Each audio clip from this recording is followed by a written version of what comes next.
शेर और चित्रकार। बच्चों, इस पाठ को हमने इसके भाग 1 में पढ़ा व समझा था। अब इसके अभ्यास प्रश्नों को देखते हैं। नमस्कार सभी को, हिंदी कला केंद्र में आपका स्वागत है। अगर आप इस चैनल पर नए हैं तो पहले इसको सब्सक्राइब करें व बेल आइकन को दबाना ना भूलें ताकि नए वीडियो का नोटिफिकेशन सबसे पहले आपको मिले। कविता से। शेर के आने से पहले चित्रकार जंगल में क्या कर रहा था? तो ये हमने कविता से जाना कि शेर के आने से पहले चित्रकार जंगल में चित्र बना रहा था। चित्रकार ने शेर से बचने के लिए क्या उपाय किया? चित्रकार ने शेर से बचने के लिए शेर का चित्र बनाना शुरू कर दिया। फिर शेर से कहा कि वह दूसरी तरफ देखे ताकि पीछे का चित्र भी बना सके। जब शेर मुंह घुमाकर बैठ गया तो वह चुपके से नाव में बैठकर भाग गया। चित्रकार को नाव पर बैठा देखकर शेर ने उससे कागज कलम ले जाने के लिए क्यों कहा? उसके 2 कारण हो सकते हैं।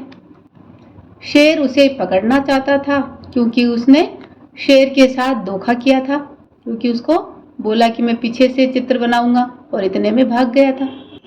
दूसरी बात, शेर ने सोचा होगा कि अब यह सामान मेरे क्या काम आने वाला है, इसलिए शेर ने ऐसा कहा होगा। शेर को यमराज का मित्र क्यों माना गया है? तो जिस प्रकार बच्चों यमराज को मृत्यु का देवता माना जाता है और उनके आने पर किसी न किसी का अंत तय है, उसी प्रकार शेर के सामने भी कोई जिंदा नहीं बच सकता, इसलिए शेर को यमराज का मित्र माना गया है। आप मुंह उधर तो करिए। चित्रकार ने शेर को किधर मुंह करने के लिए कहा था? चित्रकार ने शेर को मुंह दूसरी तरफ करने को कहा ताकि मैं यानी शेर के पीछे का हिस्सा चित्र में बना सकूं। आपकी बात। चित्रकार अपनी चतुराई से बच गया था। चित्रकार की जगह यदि आप होते तो बचने के लिए क्या करते? तो ये बच्चों आप अपने दिमाग के हिसाब से बताओ।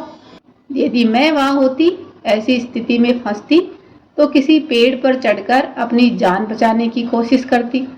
साथ ही वहां से जोर जोर से आवाज निकालकर आसपास के लोगों का ध्यान अपनी ओर आकर्षित करती। चित्रकार ने शेर को जंगल का सरदार कहा था। आप चित्रकार की जगह होते तो शेर को क्या कहकर पुकारते? तो मैं शेर को कई नामों से पुकार सकती थी, जैसे वनराज, सिंह, केसरी, पशुराज, सिंह। इसके अलावा आपके मन में कोई नाम आ रहा है तो आप मुझे कमेंट बॉक्स में लिखकर जरूर बताना। चित्रकार ने नाव पर चढ़कर जी भरकर सांस ली। आप किन किन अवसरों पर गहरी सांस लेते हैं? जब मैं तेज दौड़ लगाती हूँ या भागकर सीढ़ियाँ चढ़ती हूँ तो उसके बाद मैं गहरी सांस लेती हूँ। और इसके अलावा बताओ बच्चों, आप किन अवसरों पर गहरी सांस लेते हो? अगर आपने गलती से किसी काम को छुपाया या कोई चीज की चोरी की और आप पकड़े नहीं गए तो उस वक्त भी आप गहरी सांस लेते हो, है ना? या फिर परीक्षा का समय हो और जब वो खत्म हो जाए परीक्षाएं, उसके बाद गहरी सांस लेते हो, यानी राहत की सांस लेते हो। पाठ से आगे। शेर चित्रकार के कहने पर पीठ घुमाकर बैठ गया। बताएं वह बैठे बैठे क्या सोच रहा होगा? तो इसके लिए आप बच्चों अपने दिमाग को घुमाइए और बताइए कि शेर वहां बैठे बैठे क्या सोच रहा होगा। मेरे हिसाब से तो शेर सोच रहा होगा कि कितना अच्छा चित्रकार है, मेरी तस्वीर बनाने के लिए कितनी मेहनत कर रहा है। साथ ही हो सकता है कि वह सोच रहा हो कि अगर मेरी तस्वीर अच्छी नहीं बनाई तो मैं इसे खा जाऊंगा। यदि शेर के बुलाने पर चित्रकार अपना सामान लेने वापस आता तो क्या होता? तो हो सकता है कि शेर उसे दबोच लेता और अपने साथ हुए धोखे का बदला लेता। यदि झील के किनारे नाव नहीं होती तो चित्रकार अपनी जान कैसे बचाता? तो उस समय चित्रकार को अपनी जान बचाने के लिए किसी पेड़ पर चढ़ना होता या फिर तैरकर झील पार करनी पड़ती। भाषा की बात। होश उड़ना एक मुहावरा है जिसका अर्थ है घबरा जाना। घबरा जाना को बताने के लिए ऐसे ही कई और मुहावरे भी हैं, जैसे पसीने छूटना, इसका अर्थ भी है घबरा जाना। हाथ पांव फूलना, इसका अर्थ भी है घबरा जाना। हाथों के तोते उड़ना, इसका अर्थ भी है घबरा जाना। पैरों तले जमीन खिसकना, तो इसका अर्थ भी है घबरा जाना। लेकिन इन सब के अर्थ अलग अलग हो सकते हैं, तो इसके लिए हमें इनसे एक एक वाक्य बनाने हैं। तो एक एक वाक्य मैं बनाकर बताती हूँ, उसके बाद एक एक वाक्य आप खुद बनाना। पहला है पसीने छूटना, जिसका अर्थ है अत्यधिक भयभीत होना। इसका वाक्यों में प्रयोग। पुलिस को देखते ही चोरों के पसीने छूटने लगे। हाथ पांव फूलना, वैसे तो इसका अर्थ घबरा जाना ही है, और यहाँ इसका अर्थ भी अत्यधिक भयभीत होना या घबरा जाना है, लेकिन इनका हमें वाक्यों में प्रयोग अलग अलग करना है। परीक्षा की तारीख नजदीक आते ही बच्चों के हाथ पांव फूलने लगे। हाथों के तोते उड़ना, इसका अर्थ भी है घबरा जाना या होश उड़ना। मिस्त्री से शीशा लगते समय शीशा टूटने पर उसके हाथों के तोते उड़ गए। पैरों तले जमीन खिसकना, जिसका अर्थ भी है घबरा जाना, साथ ही ऐसी स्थिति उत्पन्न होना कि होश हवास ही ठिकाने न रहे। तो व्यापार में बड़े घाटे की खबर सुनते ही सेठ जी के पैरों तले जमीन खिसक गई। चित्रकार सुनसान जगह में बना रहा था चित्र। कविता की इस पंक्ति को गद्य में इस तरह लिखा जाता है। ये पंक्ति किस में है? जो कविता होती है वो किस में होती है? पद्य में। और जो नॉर्मल बात होती है वह है गद्य कहलाता है। तो उस बात को गद्य में हम कैसे कहेंगे? चित्रकार सुनसान जगह में चित्र बना रहा था।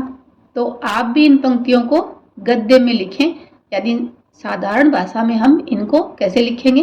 कविता से साधारण भाषा में लिखना है। इतने में ही वहां आ गया यमराज का मित्र। तो इस बात को हम लिखेंगे, इतने में वहां पर यमराज का मित्र आ गया। झील किनारे नाव लगी थी, एक रखा था बांस। तो इस बात को हम कैसे लिखेंगे? झील के किनारे पर नाव लगी थी और एक बांस रखा था। चित्र बनाने वाले को कहते हैं चित्रकार। तो बताइए इन्हें क्या कहेंगे? गीत गाने वाला क्या कहलाता है? गीतकार या गायक। कविता लिखने वाला कवि। कहानी लिखने वाला कहानीकार या लेखक। निबंध लिखने वाला निबंधकार। मूर्ति बनाने वाला मूर्तिकार। अभिनय करने वाला अभिनेता। चित्र को देखकर कहानी को पूरा करें। तो ये चित्र देखकर बच्चों आप समझ ही गए होंगे ना कि ये कौन सी कहानी है। एक शेर जब पिंजरे में बंद हो गया था तो उसकी सहायता किसने करी थी? देखते हैं आगे कहानी में क्या है। एक जंगल में एक शेर रहता था। एक बार शिकारियों ने उसे पकड़ने के लिए जाल बिछाया और वह जाल में फंस गया। शेर ने जाल को तोड़ने की बहुत कोशिश की पर नाकाम रहा। तभी एक छोटा सा चूहा वहां आया और उसने शेर से कहा, क्या आपने मुझे पहचाना महाराज? शेर ने कहा, मैंने तुम्हें नहीं पहचाना और तुम इतने छोटे हो, मेरी क्या मदद कर सकते हो? चूहे ने शेर को याद दिलाते हुए बताया कि महाराज, एक बार जब आप सो रहे थे तब मैं खेलते खेलते अनजाने में आपके ऊपर कूदने लगा था। आपको बहुत गुस्सा आ गया था और मुझे खाने ही वाले थे कि मैंने माफी मांगते हुए कभी न कभी आपकी सहायता करने का वादा किया था। तब शेर को सारी कहानी याद आई। आज शायद वह समय आ गया है जब मैं आपकी मदद कर सकूं। ये सब बातें किसने बताई? चूहे ने शेर को। शेर आगे कुछ बोलता उससे पहले चूहे ने धीरे धीरे करके उसका जाल काटना शुरू कर दिया। देखते ही देखते चूहे ने जाल को कुतर दिया और शेर भी जोर लगाकर जाल से बाहर निकल गया। इस तरह शेर ने अपनी जान बचाई। तो इस कहानी से बच्चों हमें क्या शिक्षा मिली? तब शेर को समझ आया कि कोई भी छोटा या बड़ा नहीं होता, कोई कभी आपके काम आ सकता है। ये एक छोटी सी कविता है, तो चलो बच्चों इसको मिलकर पढ़ लेते हैं, जिसका शीर्षक है कोई लाके मुझे दे। कुछ रंग भरे फूल, कुछ खट्टे मीठे फल, थोड़ा जमुना का जल, जमुना यानी यमुना नदी का जल, कोई लाके मुझे दे। एक सोना जड़ा दिन, एक रूपों भरी रात, एक फूलों भरी बात, कोई लाके मुझे दे। एक छाता छांव का, एक धूप की घड़ी, एक बादलों का कोट, एक दूब की छड़ी, कोई लाके मुझे दे। एक छुट्टी वाला दिन, एक अच्छी सी किताब, एक मीठा सा सवाल, एक नन्हा सा जवाब, कोई लाके मुझे दे। और इस कविता के कवि हैं दामोदर अग्रवाल। तो ऐसे ही बच्चों, आपका क्या मन करता है कि कोई आपको क्या लाकर दे, ये बात आप मुझे कमेंट बॉक्स में लिखकर बताना। अब हमने अब तक जो 2 पाठ किए हैं उनमें हमने कितना सीखा ये देखते हैं। सही शब्द चुनकर बॉक्स में लिखें। तो इनमें से आपको बताना है कि कौन सा शब्द सही है। तो इसमें प्रलय ये सही है, इसमें पिट्ठी, ये झुंझलाहट। त्रि और त्रय वर्ण से 2-2 शब्द बनाकर लिखें। तो 2-2 शब्द मैं बताती हूँ और एक एक शब्द आप मुझे लिखकर कमेंट बॉक्स में बताना। त्रि से तृण, तृतीया, और त्रय से त्रस्त, त्रयोदशी। दिए गए शब्दों की एक एक विशेषता लिखें। तो ये बच्चों आपने व्याकरण में पढ़ा होगा कि संज्ञा व सर्वनाम शब्दों की विशेषता बताने वाले शब्दों को क्या कहते हैं? विशेषण।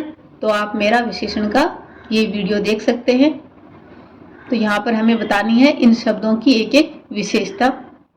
तो जैसे बड़ा खाने का था तो स्वादिष्ट, दाल भीगी, आदमी अच्छा, लड़की सुंदर, ये सारे क्या हैं? संज्ञा और सर्वनाम है।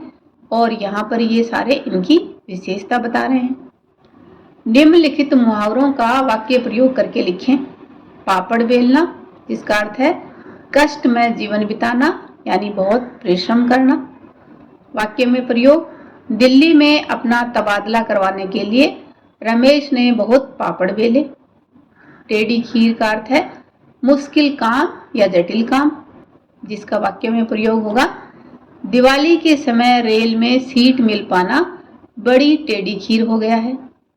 हाथों के तोते उड़ना, होश उड़ना या घबरा जाना। मिस्त्री से शीशा लगाते समय शीशा टूटने पर उसके हाथों के तोते उड़ गए। निम्नलिखित पंक्तियों का सरल अर्थ लिखें। झील किनारे नाव लगी थी, एक लगा था बांस, चित्रकार ने नाव पकड़ ली, जी भर करके सांस। तो इसका सरल अर्थ क्या होगा कि झील के किनारे एक नाव लगी थी और एक बांस भी वहां रखा था। चित्रकार ने नाव पकड़ने के बाद जी भर के सांस लिया, यानी उसे बहुत राहत महसूस करी। चित्रकार ने नाव पकड़ने के बाद बहुत राहत महसूस करी। निम्नलिखित प्रश्नों के उत्तर लिखें। किसान अपने देश के लिए किस प्रकार योगदान देता है? ये हमने कौन से पाठ में पढ़ा था? उस पाठ का नाम आप मुझे कमेंट बॉक्स में लिखकर बताना। किसान अपने देश के लिए ही जीता है और स्वर्ण रूपी अनाज पैदा करके सभी देशवासियों को अन्न उपलब्ध करवाता है। वह मौन रहकर अपने रक्त का बलिदान देकर धरती माँ की सेवा करता है। बड़े को स्वादिष्ट कैसे बना सकते हैं? तो बड़े को स्वादिष्ट बनाने के लिए उसमें नमक मिर्च के अलावा हम किशमिश, काली मिर्च, गोला, गिरी आदि डालकर उसको और स्वादिष्ट बना सकते हैं। चित्रकार ने शेर से बचने के लिए क्या उपाय किया?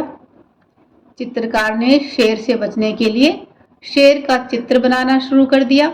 फिर शेर से कहा कि वह दूसरी तरफ देखे ताकि पीछे का चित्र भी बना सके।